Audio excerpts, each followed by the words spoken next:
Welcome back to The Explainer. Today, we're plunging headfirst into one of the most brutal, unapologetic revenge epics ever penned. At the dead center of our universe is an unforgiving, impossibly massive monolith known simply as the Tower of the Sun God. But look, let me be crystal clear right from the jump. This isn't your typical story about a chosen hero destined to save the world with the power of friendship. No way.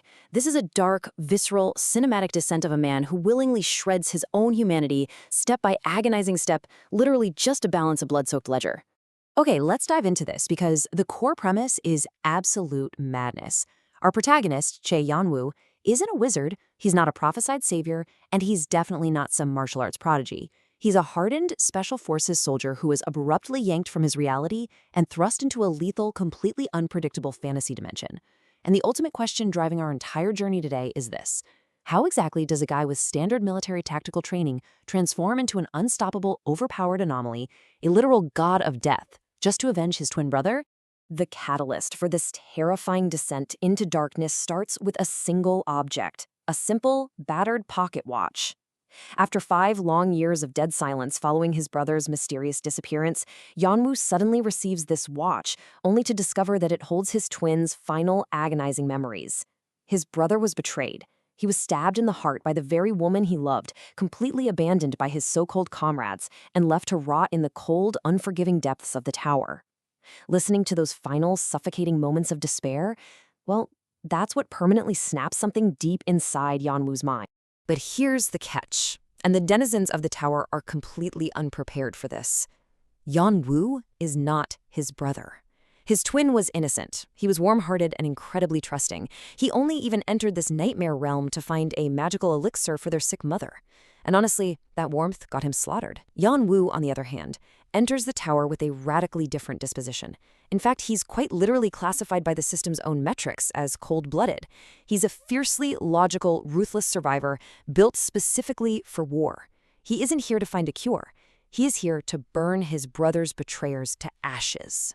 And this brilliantly illustrates his mindset, because his military brain instantly kicks in, exploiting the tower's mechanics in ways no normal player would ever dream of.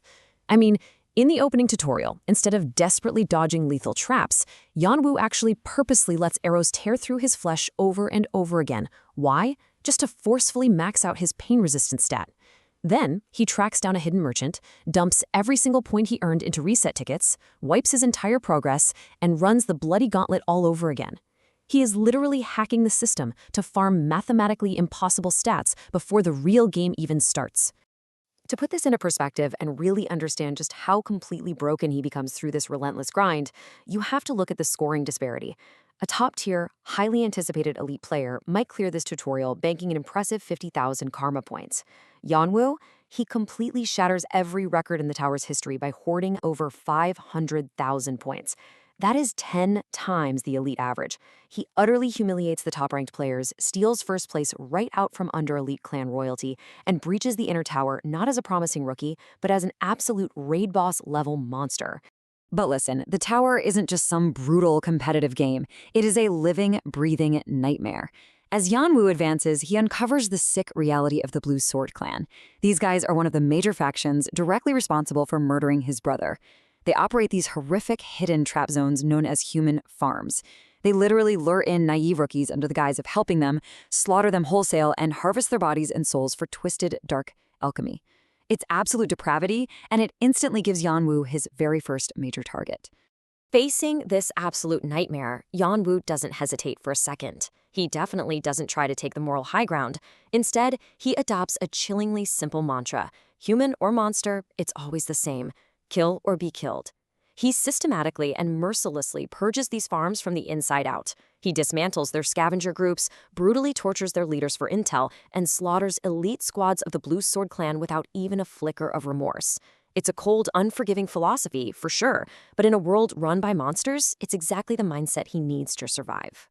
Naturally, bathing in the blood of his enemies yields an insanely overpowered, god-tier loadout. I mean, let's do a quick inventory check here. He wields the vampiric dagger, an ominous blade that literally drinks life force and devours the souls of anyone it cuts. He rips the arrogance crown right from the corpse of a lizard king, claims the legendary hero's sword Vigrid, and forces a master blacksmith to forge Gigi's eyes, an armor set that elevates his perception to terrifying superhuman levels. He's systematically stripping the realm's gods and kings of their absolute best loot and then weaponizing it right back against them. Armed to the teeth, his climb transforms into this relentless, record-breaking speedrun. On Floor 1, he finishes a massive, multi-day siege battle in just 30 minutes. How? By cutting off his own team's escape route, forcing them to either fight to the death or be slaughtered. He completely blows past the competition to breach the Olympics treasury on Floor 10, hatches a mythic phoenix beast on Floor 11, and by Floor 21, he is single-handedly turning a frozen abyss into a raging open-air crematorium just to wipe out an entire army of ice monsters. Now, what's really interesting about his progression happens on Floor 10, in the Vault of the Gods. This is the real turning point of his entire journey.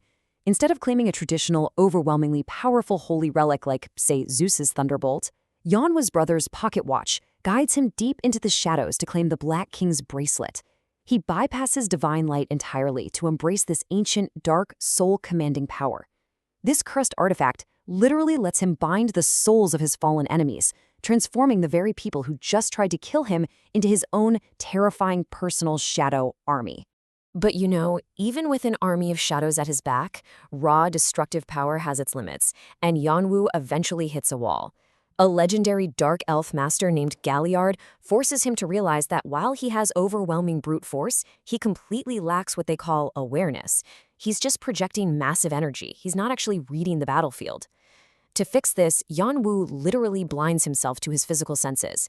He endures brutal beatings and extreme training to read the energetic wavelengths of the world. He shifts his entire fighting style from merely hitting hard to striking with hyper-aware, absolute precision. And to ensure his mortal body can actually handle this new supreme awareness, Yanwu takes things to an absolutely psychotic extreme. Knowing the standard human form is just way too fragile to channel godlike perception, he willingly undergoes a horrific procedure to carve magical runes directly into his own skeleton. Think about that for a second.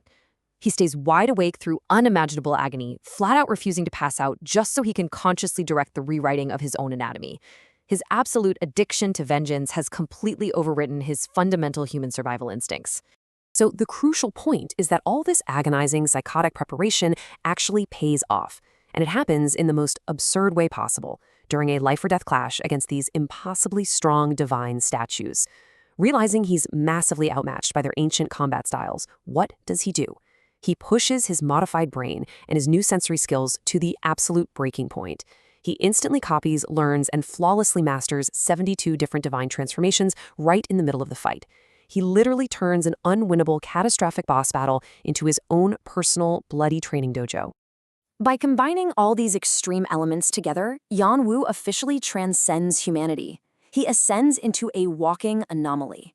He chugs lethal, acidic elixirs until his body violently mutates, forcing the growth of a brand new poison-secreting organ.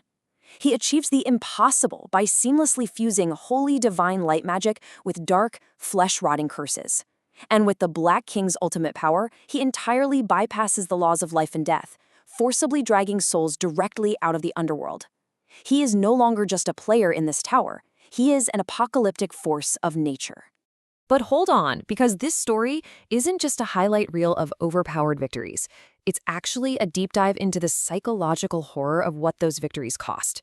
Externally, sure, Yanwu is flawless. He is successfully executing his revenge against massive rival clans and even matching catastrophic beings like the ancient Summer Queen. But internally, it's a completely different story. He is fighting a losing battle against his own mind. He's wrestling with severe PTSD from a past military betrayal in Africa, struggling to cage the beast of sheer rage locked inside his head, and facing the terrifying reality that his humanity is rapidly rotting away.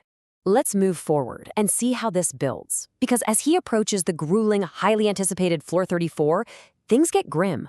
Even his own summoned spirit companions are terrified of him at this point. They watch him take just a little too much pleasure in the slaughter, his eyes completely dead even as he rips his enemies apart. It raises a horrifying, lingering question as he scales the tower. If he keeps intentionally carving away his own empathy to gain the power he needs, will there be a single shred of the human Chaeyeon-woo left by the time he finally reaches the top? This internal struggle violently collides with reality on floor 34 during what's called the mirror test.